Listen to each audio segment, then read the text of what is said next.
Espanyol ang naganap matapos ang unang sigaw ng himagsikan at kumbensyon sa Tejeros. Sunod-sunod din na pagkatalo sa labanan ang naranasan ng mga hukbo ni Emilio Aguinaldo sa Cavite, kaya't sila ay umatras patungo sa Batangas. Hindi nagtagal ay nagtungo sila sa Bulacan upang maiwasan ang malaking puwersa ng mga Espanyol. Lagi nating naririnig bilang kantsawan ang matapang na tao ay hindi tumatakbo sa anumang laban.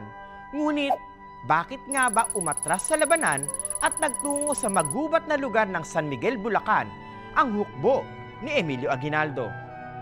Iyan ang aking ituturo sa inyo, kaya't humanda at makinig ng mabuti. Babalikan natin ang nakaraan kung saan naging saksi ang biyak na bato sa ating makulay na kasaysayan. Masyadong mainit na ang labanan sa pagitan ng mga Pilipino at Espanyol. Maraming Pilipino na ang nagbuwis ng buhay. Marami na ang sugatan. Marami na ang mahina.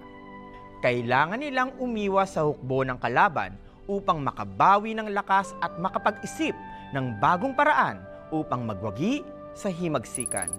Mula sa Talisay, Batangas ay dumaan ang hukbo ni Emilio Aguinaldo sa Morong hanggang marating nito ang biyak na bato sa San Miguel, Bulacan.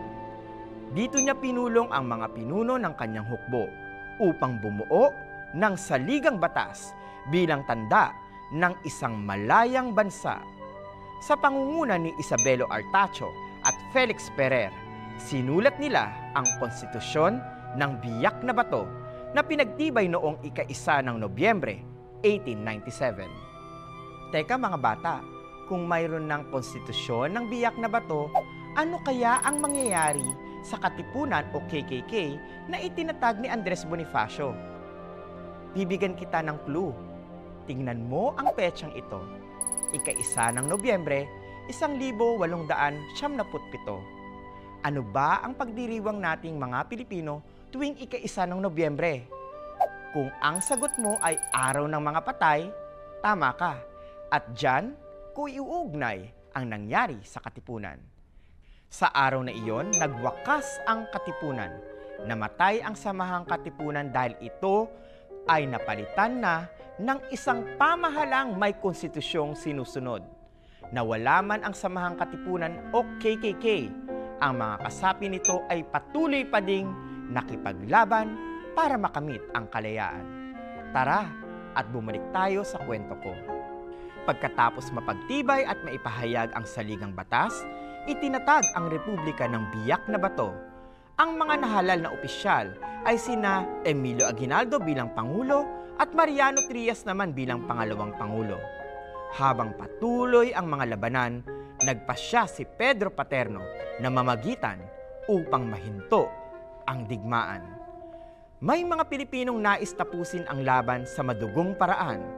May ilan naman na umaasang maayos ang lahat sa pamamagitan ng kasunduan.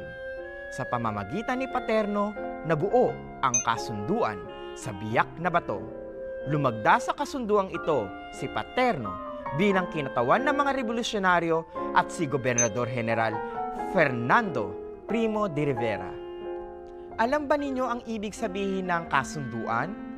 Ito ang tawag sa pasalita o pasulat na dapat gawin ng dalawang panig.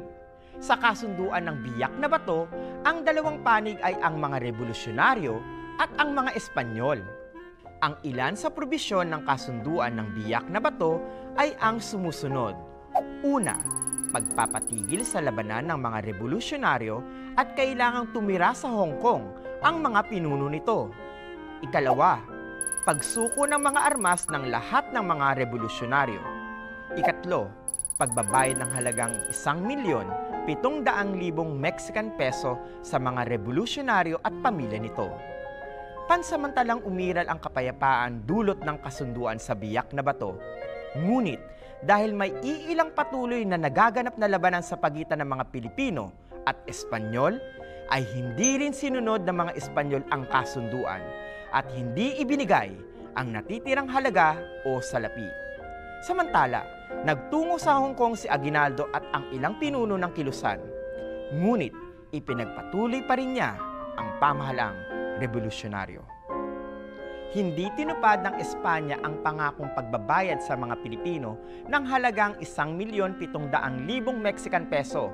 Tanging 600,000 lamang ang ibinayad nito.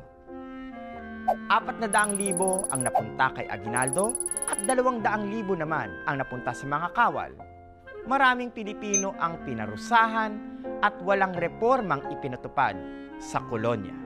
Tama ka nang narinig, may 400,000 pisong natanggap si Emilio Aguinaldo. Pero saan naman kaya niya yun gagamitin? Napakalaking halaga nito, lalo na noong panahong iyon. Alam ba ninyong ginamit niya ang halagang ito para paghandaan ang isang mas malaking labanan, isang mas malaking paghihimagsik sa mga Espanyol na hindi tinupad ang kasunduan sa Biak na Bato? Sana'y naunawaan mo mabuti ang ating aralin. Kung ating iisipin, ang kasunduan sa pagitan ng mga Pilipino at Espanyol, ninais ng mga Pilipino na magkaroon ng pagbabago sa ating bansa.